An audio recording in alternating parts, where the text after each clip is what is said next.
Really excited for our next panel, Builders of Belonging, Adapting Traditional Models to Strengthen Democracy. Super excited to hear from these speakers coming up. So we'll be joined by General Walter Natynszyk of the Canadian Armed Forces, Hugues Perreault of Unifor, and Samantha Reusch from Apathy is Boring to discuss the learnings from institutions like the military, unions, and civic organizations on how we can all foster meaningful participation and social cohesion. So I think a lot of themes that we've heard from the first part of the day will bridge into this conversation that we're about to have here. And to provide a little bit more insight on how the philanthropic sector plays a role is Kim Asu from the Max Bell Foundation's one of our sponsors. Welcome, Kim. Thank you, Sabrina. I'm really happy to be here on behalf of the Max Bell Foundation. Ooh, it's bright up here. And we're delighted to be a sponsor of the Canadian Vote Summit. Max Bell Foundation is a philanthropic foundation based in Calgary, Alberta. And we deliver programs and support Canadian charities with grants for projects that inform public policy change. We have four major program areas under which we provide funding, including environment, education, health and wellness, and civic engagement and democracy. And I'm here today to talk to you a little bit about some of the work that we're doing under our civic engagement and democracy funding pillar. So in early 2024, the foundation provided a grant to the Consortium on Electoral Democracy at the University of Western Ontario to undertake research about youth civic engagement in Canada. And I believe that Laura Stevenson, who led that work, is here somewhere. So if you want to learn about it, she's the person to talk to. But we wanted to fund that research because we wanted to better understand the landscape of youth civic engagement in Canada so that we could increase the impact of our funding. So to that end, CDEM's research sought to uncover information about the landscape of youth civic engagement, the drivers of civic engagement, examples of what has been done to enhance civic engagement, as well as promising initiatives for future activities. So the research concluded in the spring of this year and provided a set of recommendations for future activities that could contribute to a more inclusive and participatory civic environment that would empower young Canadians to help shape the future of their communities and the nation. So the research, if you're interested in learning more about the research and the findings, we will be making that report available on the Max Bell Foundation website. But in the meantime, I thought I'd provide you with a quick highlight of some of the recommendations that Lauren and her team made. So there were recommendations related to program supports to enhance youth civic engagement, and they include building regional and national youth engagement networks, creating a comprehensive civic engagement resource repository, engaging youth where they are, and expanding youth leadership training and mentorship opportunities, as well as transitioning to sustainable multiplier funding models.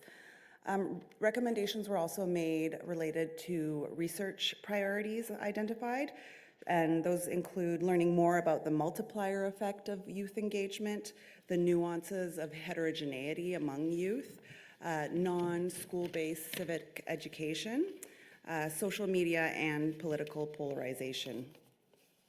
So an objective of this research was to develop for us an evidence-informed agenda to guide the future work of Max Bell in this funding pillar, but we were also hoping to perhaps help inform other funders and organizations who are active in this space. So to do this, we're planning to host 2 in-person knowledge mobilization events in Calgary and Toronto in the fall. If you're interested, in Calgary, it's on September 18th, and in Toronto on October 17th. And in conjunction with these events, we're also planning to announce an open call for applications for projects that would work to enhance youth civic engagement in Canada. And so the foundation plans to award up to 5 grants of up to $50,000 each, matching 2-to-1 support by other funders. So we'll open this call in the next couple of months and have it remain open until the end of the year. with a target of awarding grants in May of 2026. So if you know of anybody who'd be interested in those, we'd love to have lots of applications come in. But again, if you're interested in learning more about the Youth Civic Engagement Grants, the Knowledge Mobilization events, or the research, please feel free to connect with me or head to our website and connect with anybody on our team, and we'd be happy to give you more information or support as needed. Thanks so much for your time. I'll hand it back to Sabrina. Hi, everyone. Good morning. Hello. Test. How do you? Can you hear me? Good morning, everyone. So lovely to be here, and I'm so thrilled to be moderating this panel this morning. The goal of the panel really is to explore what institutions, like unions, the military, civic organizations, can teach us about participation, belonging, and cohesion, especially in a time when many Canadians report feeling increasingly disconnected from one another and from democratic institutions. So here to talk about this with me, we have Walt from Winnipeg, Walter Natynszyk, who is a retired general in the Canadian Armed Forces, and we have Hugues Perreault, who is the National Representative, Political Action and Mobilization for Unifor. So I'm just going to start with a little bit of a framing here. We're living through a paradox, in a way. On one hand, we're seeing record levels of disengagement, in some senses, low levels of trust, political fragmentation, and rising narratives about alienation, some so strong they raise serious questions about national unity. On the other, Canada just saw its highest federal voter turnout since 1993.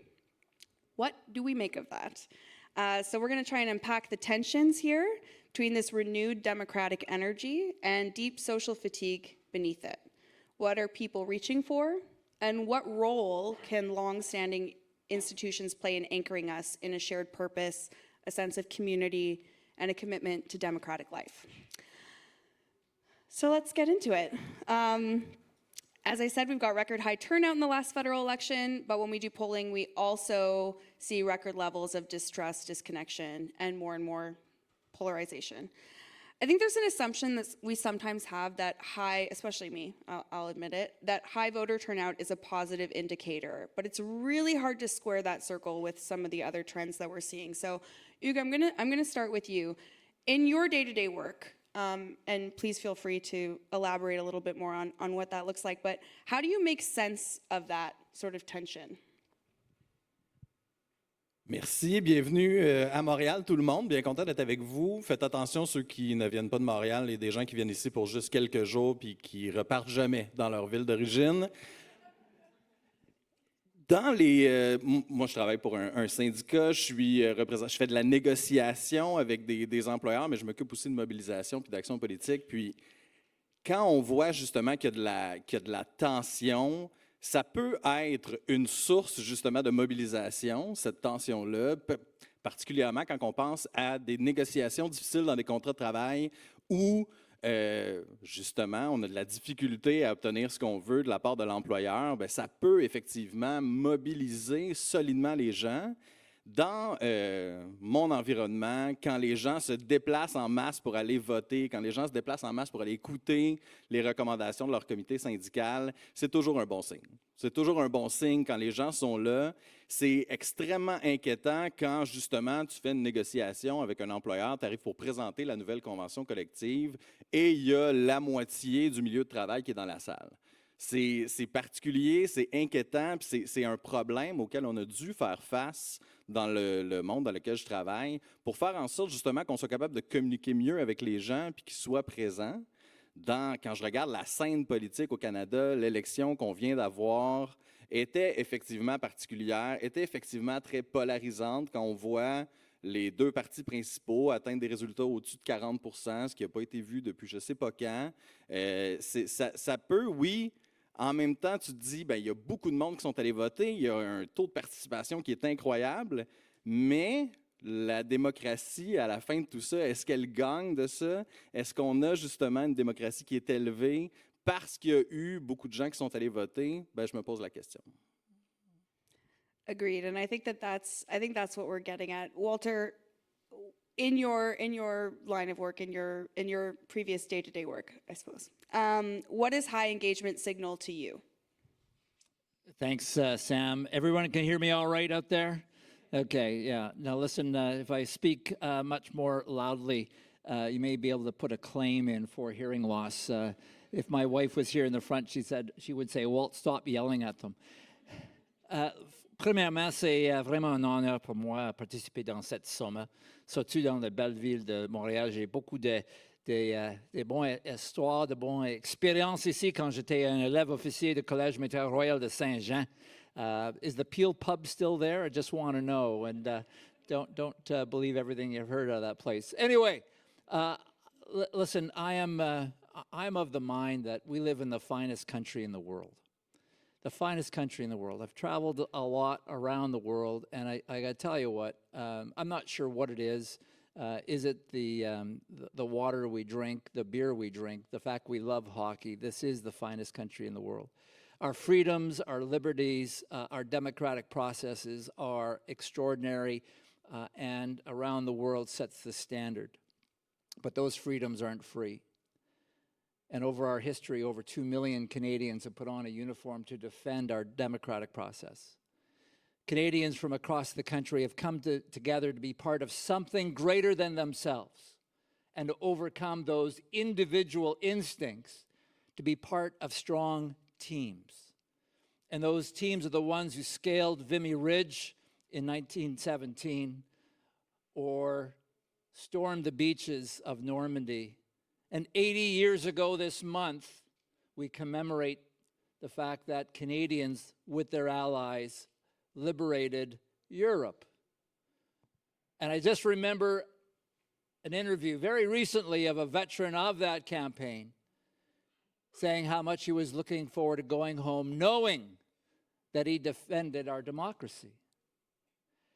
We in the military have a history of taking these extraordinary Canadians from coast to coast to coast, bringing them together and creating teams. Teams where the focus is on the mission in order to protect our country.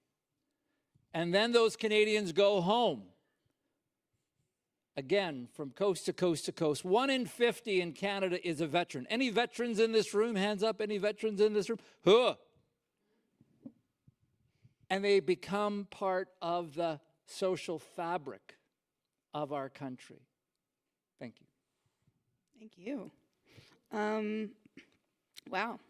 I think I want to kind of pull on something that you said there, Walter, just about the idea of being a team. I think that fundamentally human beings, we like to sort of organize, we like to create little teams. Sometimes that means creating an us and a them team. Sometimes it means all sorts of things, but fundamentally I think the project of nation building and building our democratic institutions is about creating teams. And fundamental to that, I think, is the idea of trust. And I think we talk about trust a lot. It's a very big word. It can feel really vague, especially when you're talking about in a structural or in an institutional sense. So let's get like really concrete for a second, and whoever wants to speak up first, go for it. How do you build trust in the work that you do? And like, what are the small and really practical pieces that you think are essential towards building those teams? I believe you build trust by living values. And no matter what organization you have, you probably have a code of values. When I was in the military, it was service before self, integrity, loyalty, and courage that brought honor to country. And again, I spent 8 years as a public servant, and seeing Michael Wernick here, my former boss, clerk of the Privy Council, an extraordinary Canadian, but living public service values, respect for democracy, respect for people, loyalty, excellence, and stewardship. When you actually walk the talk and live values, then you build trust. But I also believe that I would stay away from social media and electronic communications, and I actually went and spoke to people in their cubicles, in their workplaces, in the combat zone. I've been to Afghanistan 20 times. In order to understand what folks were doing tell them what I know, and then listen and give them a good listening to, and then act upon what I heard. And when you do that, people know that you are living truth.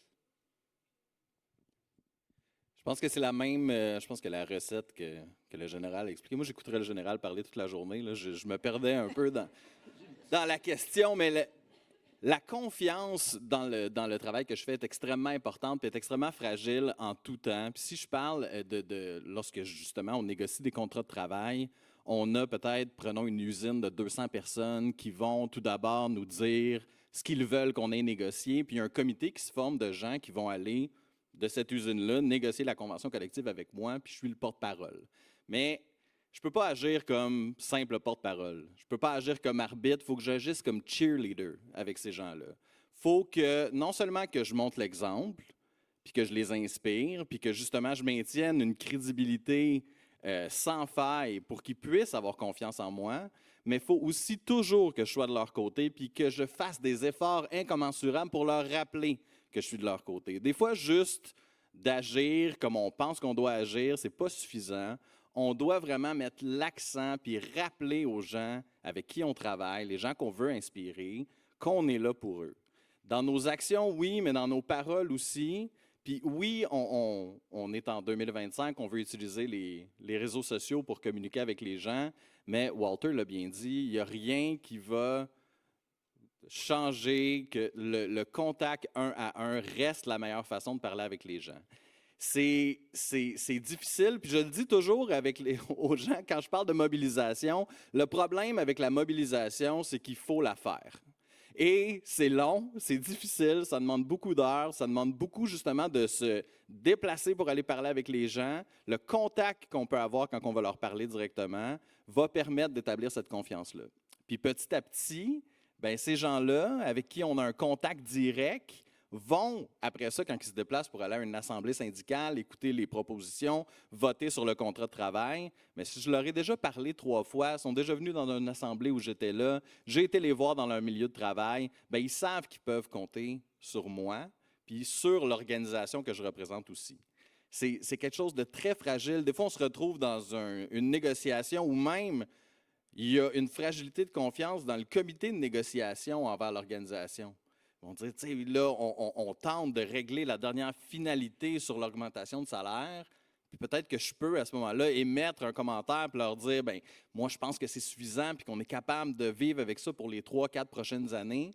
Mais c'est très, très fragile parce que eux, de leur point de vue, à la minute où, justement, je vais peut-être expliquer que je suis d'accord avec une proposition que l'employeur met de l'avant, bien là, c'est très facile de faire le lien que bien, je ne suis plus leur représentant, je ne suis plus leur porte-parole, je ne suis plus leur cheerleader, je suis là pour représenter l'employeur. Fait que c'est très fragile, il faut justement bien naviguer dans ces eaux-là, mais la façon de faire en sorte qu'on ne se retrouve pas avec ce problème-là, c'est de maintenir le contact humain très, très, très direct, ce qui fait en sorte que les gens peuvent nous faire confiance, même si on ne dit pas nécessairement la chose qu'ils veulent entendre. Yeah, and I think that that's a huge part of it. Be trustworthy, be consistent, take action when it's asked of you, and actually listen to people and what they're saying. I think sometimes, I'll say for myself, I won't speak in generalities, but even I have a tendency to listen to people and then make assumptions about what they're actually saying. But most people know what they're saying and they mean what they say and they are, say what they think. And so I think doing the work of going and speaking to individuals, knowing that you're speaking face to someone and getting to know them and building that relationship is a lot of work and it's a lot of hard work. But at the end of the day, you actually can't, there's no shortcut for that. But I would say you get inspired by those folks who are out there. Whether I was in uniform or as president of the Canadian Space Agency or deputy minister of Veterans Affairs, before I would go into a significant meeting, I would walk the ground and talk to folks and share with them the challenges that I had of trying to solve some problems. And without doubt, having the inputs from different levels within your organization inspired me to say, hey, listen, there are different ways to solve this. And then go into the executive committee meeting and say, hey, what about this or that? And folks said, oh, that's brilliant. And then give credit to that employee or the soldier who said, hey, listen, this is a better way of doing it. And that just inspires the organization to say, the leadership is listening. We got to talk to them more. And you build up this trust, but also this safety sense, this security that people can share their thoughts without being criticized. And actually, their proposals have great value to the organization. It's so interesting because listening to the last discussion that we had on the stage, there was this conversation around vulnerability, and that opening yourself up and being vulnerable as a leader can sometimes make you more, you're sort of opening up your flank to more criticism, or to in that case, negative impacts on the self. So as leaders, I guess both of you, did you feel that as part of that process, that there was a vulnerability to it, or were you able to do it from your position and in a specific role? Does that make sense?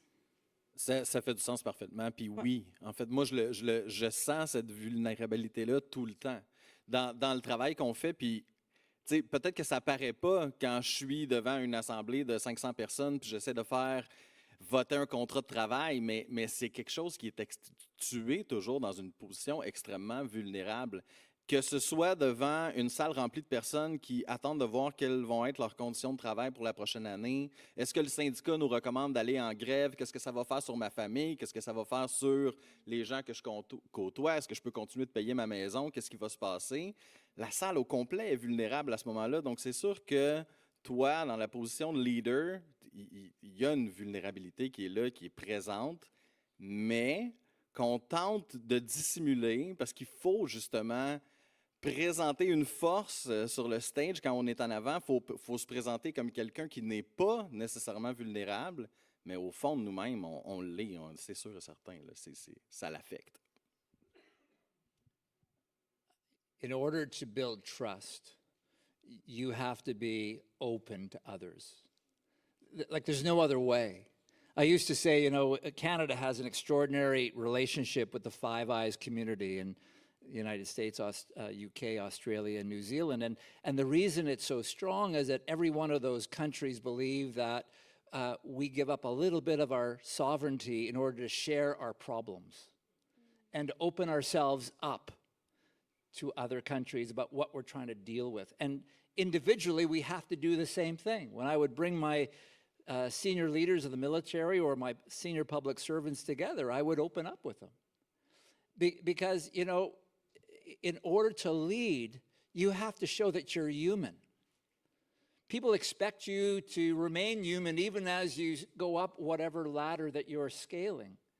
But you have to remain human and approachable.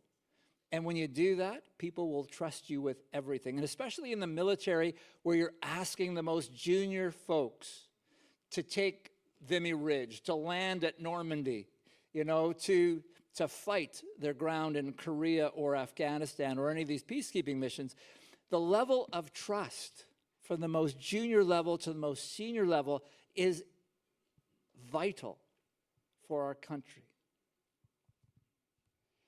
And I mean, and that is a different, like a physical vulnerability that's happening at that point. So you really don't even have, that's not even an option. It's so embedded in the organization, which honestly, I don't know about other folks, but is not an impression that I sort of have of the military. But as you're talking, it's like, of course it is. It is the most vulnerable position to put yourself in, which is really fascinating. I think we've all worked, all of us here, in spaces that rely on people to show up.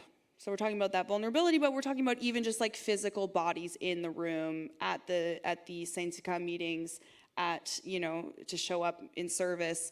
What have you learned about actually getting people to do that? Because there are so many barriers, so many reasons not to show up, so many other commitments in people's lives to put something above themselves and to show up and participate. Do you think there are conditions or norms that are sort of fundamental to your organizations that make that possible, or do you think it's something within each individual that gets them there?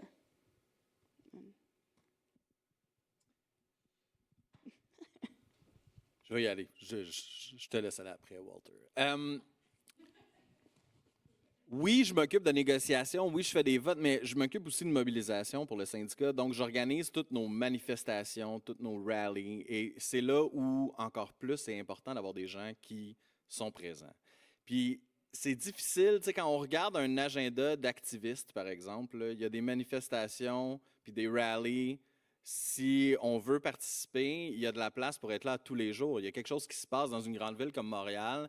Si, justement, on est une militante ou un militant, il y a quelque chose qui se passe à tous les jours, à toutes les fins de semaine, il y a une activité où on peut participer.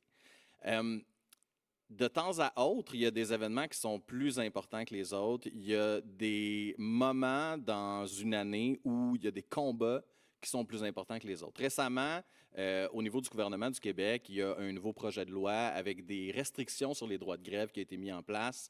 Et justement, c'était encore plus important d'avoir des gens qui participent. Ça reste difficile quand même. Ce qu'il faut faire, selon moi, c'est oui, dans la communication, il faut être absolument... Il ne faut pas lâcher les gens d'une semelle. Quand on réussit à attraper quelqu'un, puis qu'il y a quelqu'un qui est intéressé de participer dans les activités, que ce soit une mobilisation, une manifestation, ou peu importe, bien, il faut réussir à attirer ces gens-là à ce qu'ils soient toujours présents. Puis comment on fait ça? Bien, c'est en faisant en sorte, justement, on a parlé de confiance, là, bien, c'est de redonner à ces gens-là la confiance en leur donnant des choses à faire. En prenant ces gens-là, puis en leur donnant un mandat, en leur donnant quelque chose, une responsabilité quelconque, ce qui va faire en sorte qu'on va réussir justement à faire en sorte qu'ils continuent de se présenter, qu'ils continuent d'être présents, parce qu'on leur a donné confiance en eux-mêmes, en prenant une partie du travail que nous, on avait à faire, puis en le déléguant à cette personne-là, puis en lui disant, je te fais confiance pour que tu t'occupes, exemple, d'apporter les pancartes samedi matin à cette manifestation-là. Bien, ça donne confiance à la personne, ça lui donne un mandat, une responsabilité, puis c'est beaucoup plus difficile de ne pas se présenter quand il y a plein de gens qui comptent sur toi pour apporter quelque chose aussi, là. Fait que, petit truc. I love that.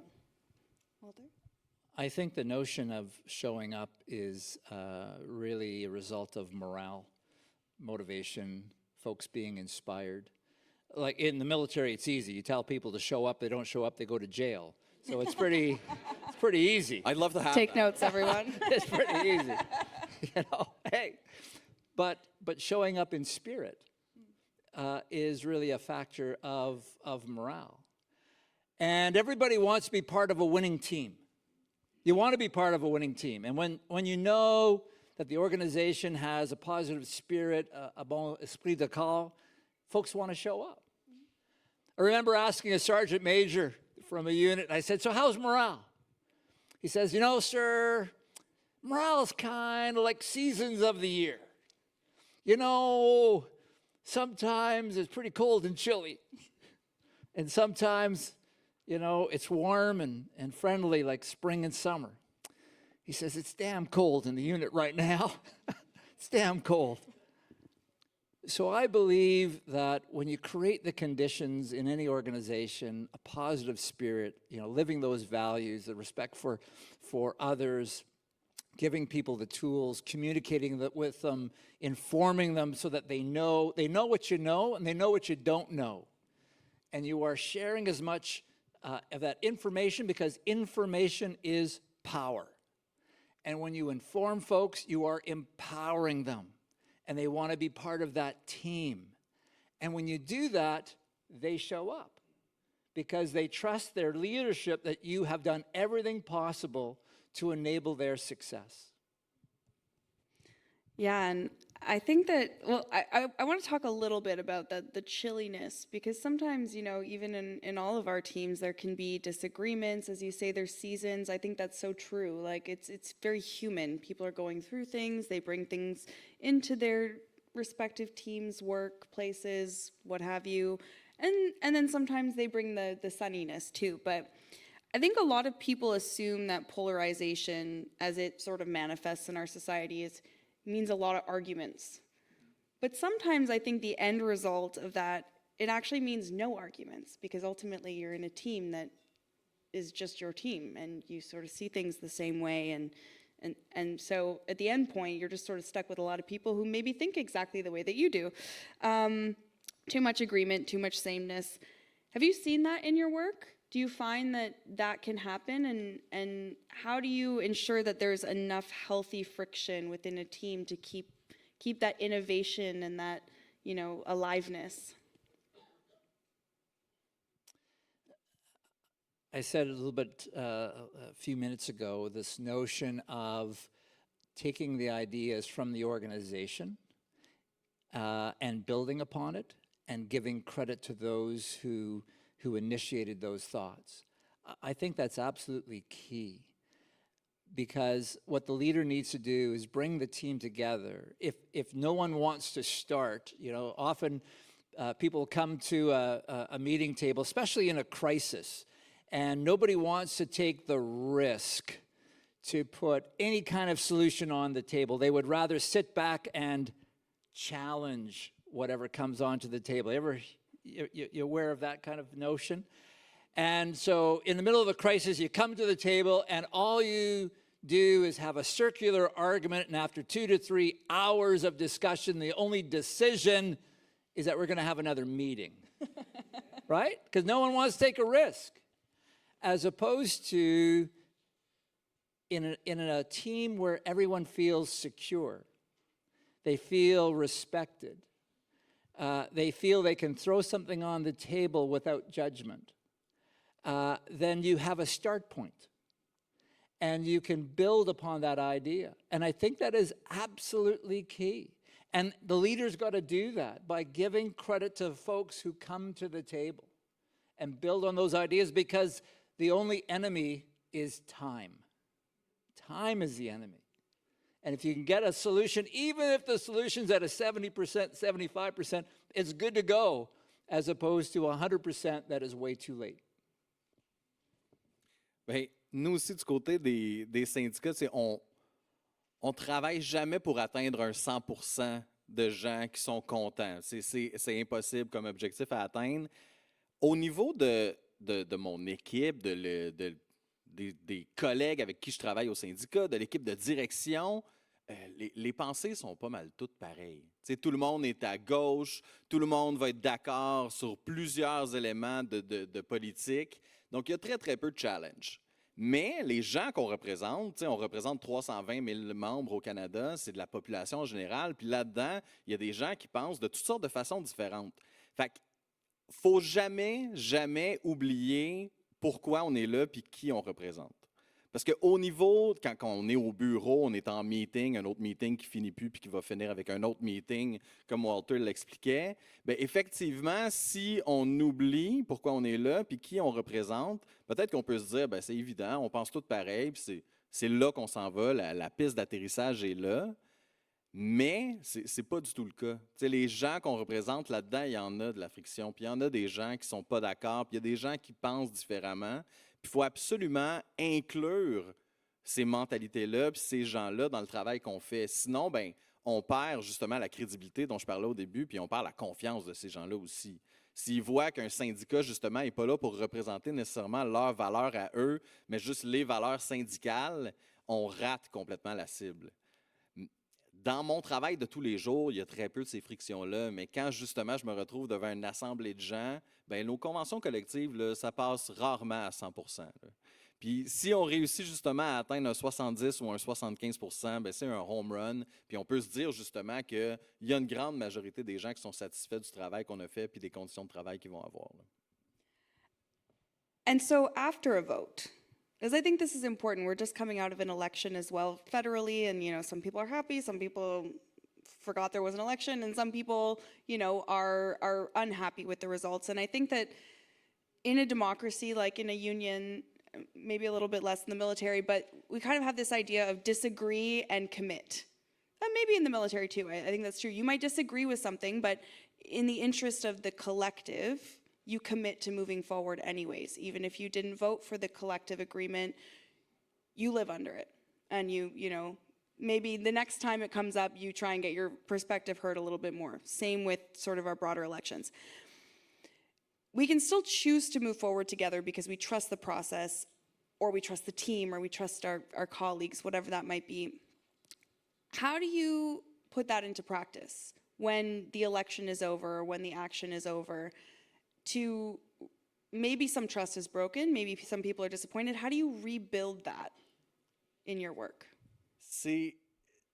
Ce travail-là doit être fait en amont. Il doit être fait avant le vote. Parce que si justement les gens sont déjà splittés en deux, les gens sont déjà les uns contre les autres, il y a déjà de la méfiance justement parmi les gens, puis qu'on finit avec un vote qui va être à 55%, par exemple, puis qu'on n'a rien fait en amont pour essayer de faire en sorte que les gens soient ensemble, soient une équipe, ça va être très, très, très difficile après ça de faire en sorte de faire retomber la poussière puis que les gens continuent de travailler ensemble. J'essaie, dans le travail que je fais, puis même dans tous les meetings que je fais, je ne suis pas d'accord avec les gens tout le temps, mais au final, quand on voit qu'il y a 5 personnes sur 6 ou 4 personnes sur 6 qui sont d'accord avec un point, ben, dans le travail qu'on fait, c'est important de se rallier puis de se dire, ben, la majorité est peut-être plus intelligente que juste moi tout seul, fait que ça se peut que j'aie tort puis que justement, ça soit la bonne chose à faire. C'est ce que j'essaie de communiquer au groupe qui termine avec un vote qui était peut-être très serré. Puis c'est important, après ces votes-là, de laisser les gens respirer, la poussière retomber, puis peut-être les prendre justement petit à petit là, pour les amener à se rallier ensemble. Mais c'est quelque chose de compliqué. You know, I'm an apolitical person. I've served Canada 45 years, between being the Chief of Defense, President of the Space Agency, and Veterans Affairs. I've worked for 11 ministers directly of both major parties. And this is about loyalty to our country. This is, again, being part of something greater than myself or ourselves. And every time the country has spoken, and we need to unify and move forward to ensure that our country is the best country in the world. And that's what we do. And, you know, either in uniform or as a public servant, providing courageous, unbiased advice to government, to ministers, in the best interests of Canadians. That's what you do. Because in the long run, that's what's essential for the good of our country. Wise words. I guess I'm curious then in that context, as someone who maybe has agreed or disagreed with various decisions, or maybe had staff who have agreed or disagreed with various decisions, how do you navigate that? I guess, like, how do you navigate the individuals, that tension between the individuals, the individual self? Because you still want people to show up and bring that, as you were speaking about before, bring that, those ideas, that innovation. And that does come from sort of the self, right? You're sort of, you know, you're processing the information in the world around you, and you're turning that into an idea that you can bring forward. So how do you, and then as the great boss that you were, celebrating that person for the idea that they bring. So how do you navigate that tension between the desire to sort of be that individual and to stand out, and then also at the same time being part of the broader collective and that higher sense of purpose? I know we've talked a lot about values, but I think there is something there that maybe it's a humility, maybe it's celebrating the individual while also maintaining a sense of humility, but is there sort of a cultural element there that's at play? Again, you have to keep in mind that it's not about me and it's not about you, it's about service before self. The military context is unique because you're providing, again, unbiased advice to government, and so you're loyal to your political leader, but you must also be loyal to the most junior person in the organization. Et pour moi, c'était les matelots, les soldats, les membres de forces aériennes qui étaient là en combat. You know, our most junior folks were facing combat, whether it be in Afghanistan or flying over Libya or on a peacekeeping mission. And so you had to be loyal to them so that they knew that they had your support. My mission was not only to follow the guidance of the government of Canada, but to make sure that every one of those men and women in harm's way had the ability to be successful, and to the ability that I could ensure that they came home to their families safely. And so it is a dual loyalty that you must balance.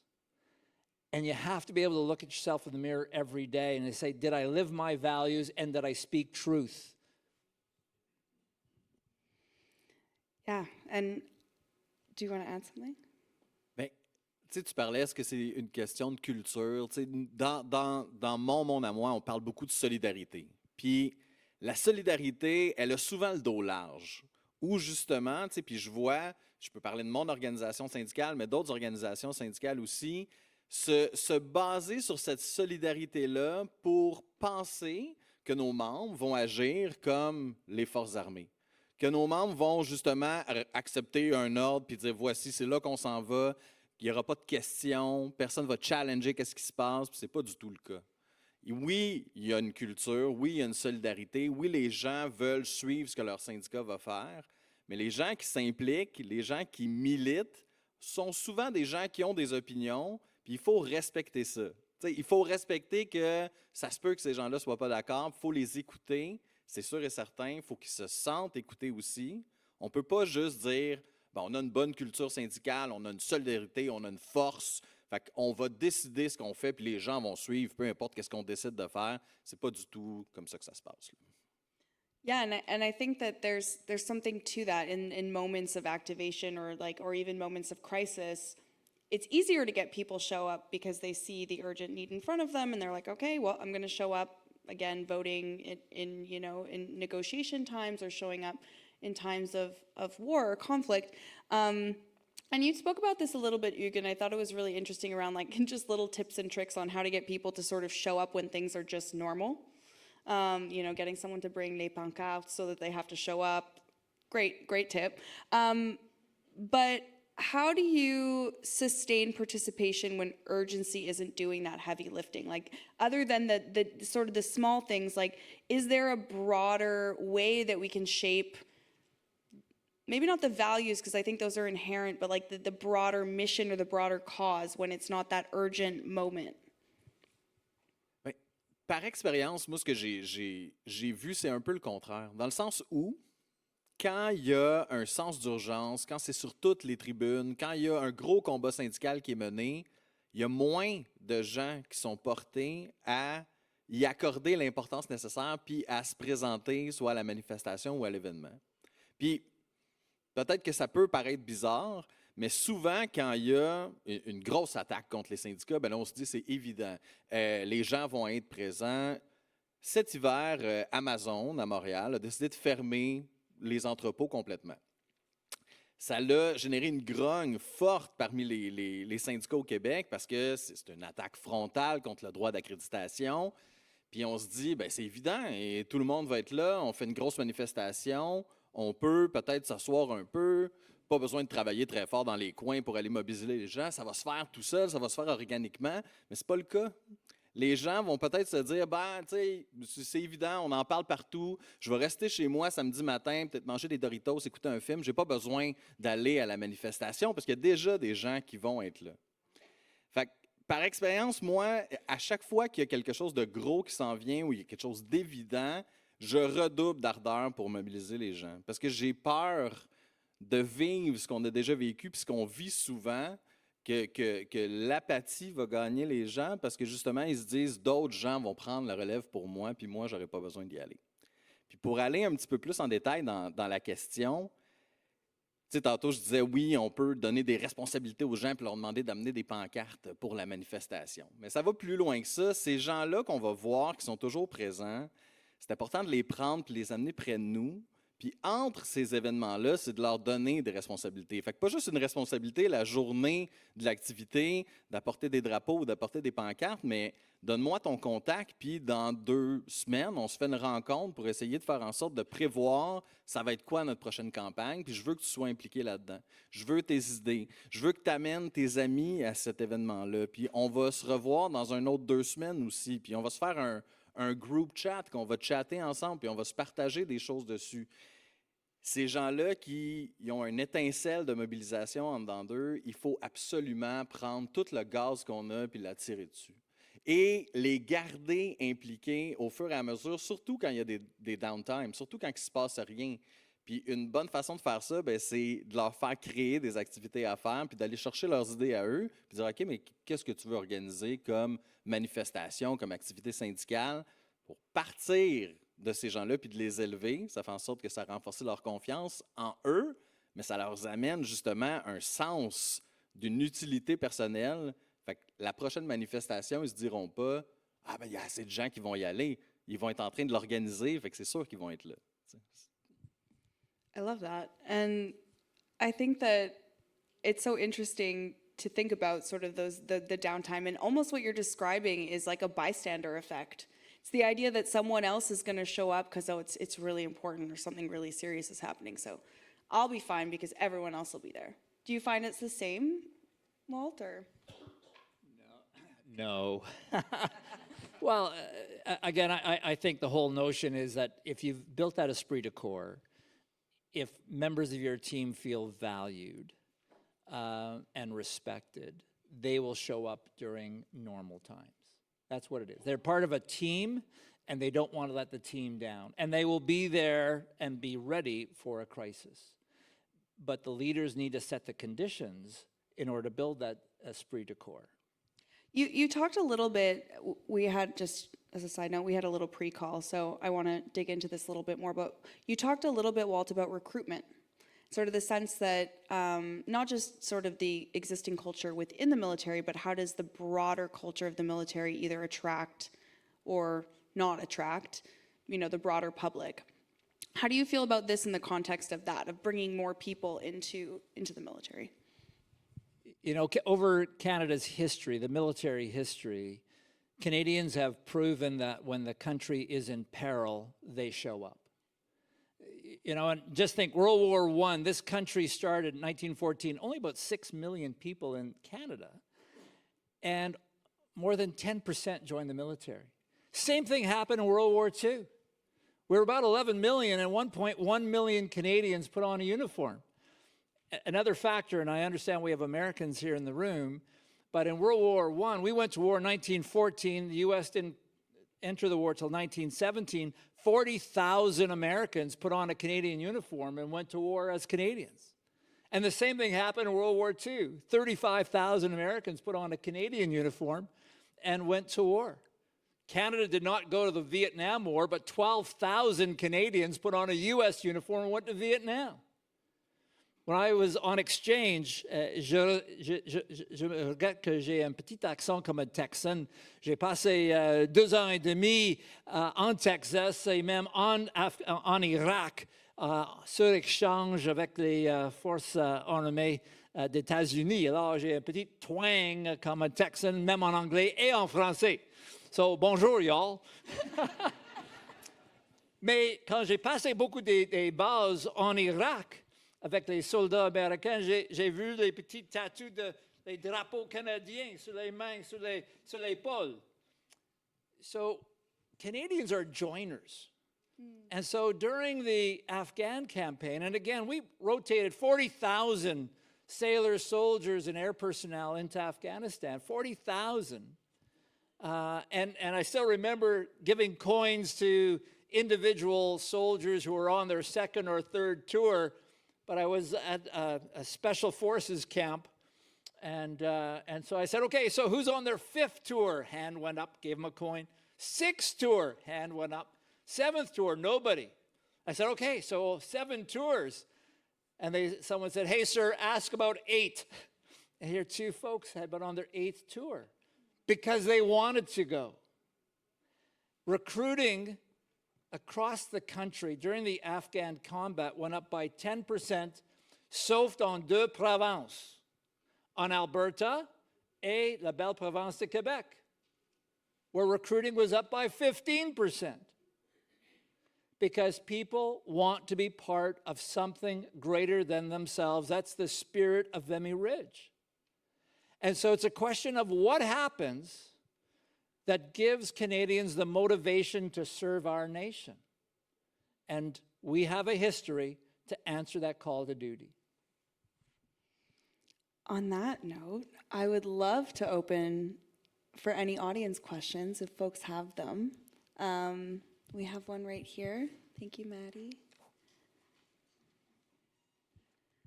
Thank you. My name is Tammy. I'm from the city of Hamilton in Ontario, and I'm an elected official. And I resonate very much with the general on what he says about like rallying the troops, getting everyone to fall in line and to serve beyond self. But I also hear from Hugh about some of the challenges with the serving your group of essentially your clientele, who is all of the unions. And this is where I struggle with this, because as much as I serve my community, but my community is so incredibly fragmented. And then from that fragmentation, they're really struggling with what is that collective sense or collective self, and then what are we, I'm trying to understand from an elected politician, leader position, how do I serve a community that also tells me very clearly that they don't like the way we're doing it now, but then we can't get them on side to get them to come together.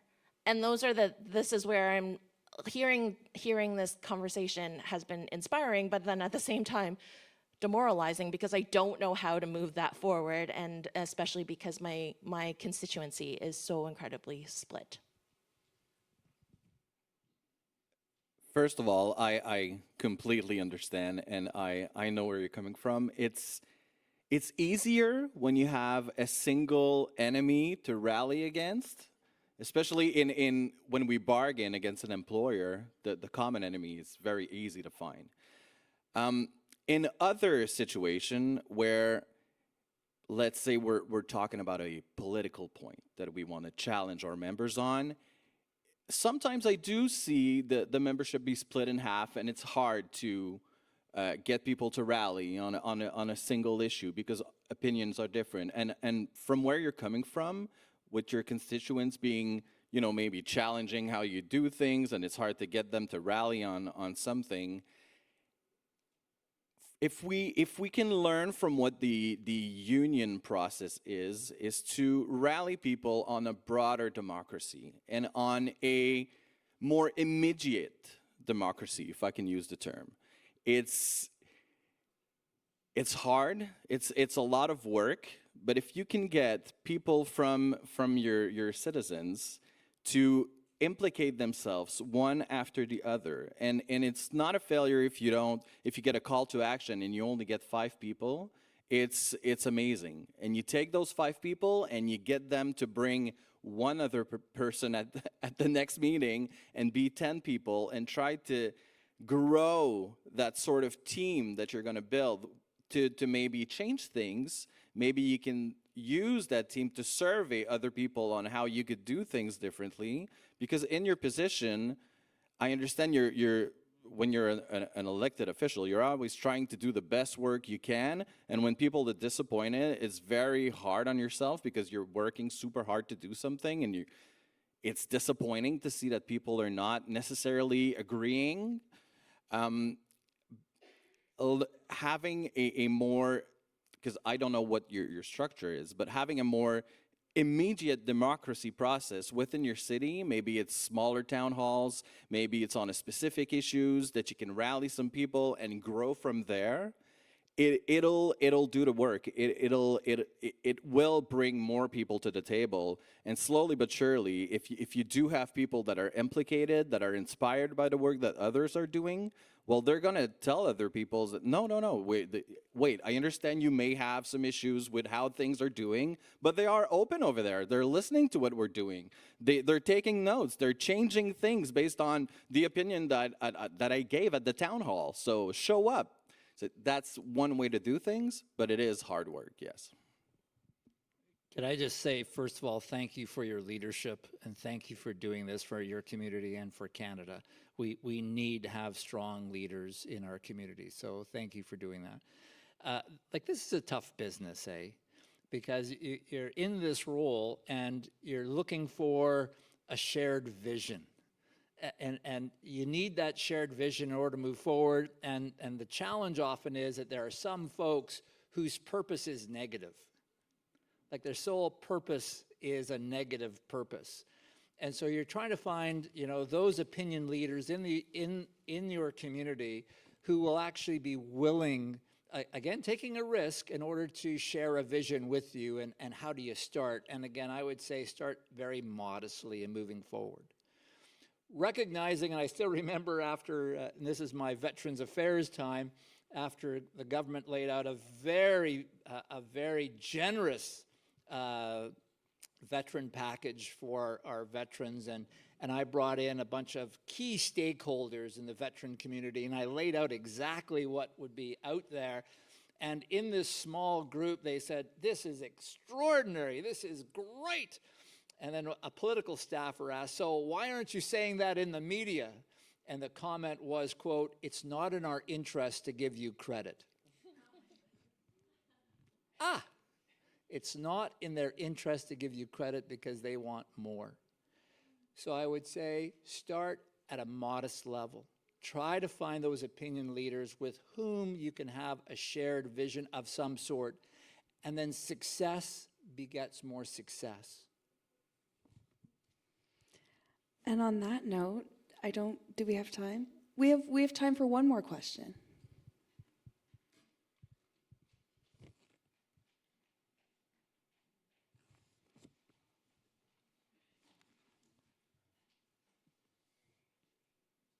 Hello, hi. Okay, there we go. I'm just going to sit because I have the question written down just for sake of time. But, I'm Emile Thomas. I'm from Rito Hall Foundation, doing civic engagement. So this is a two-part question.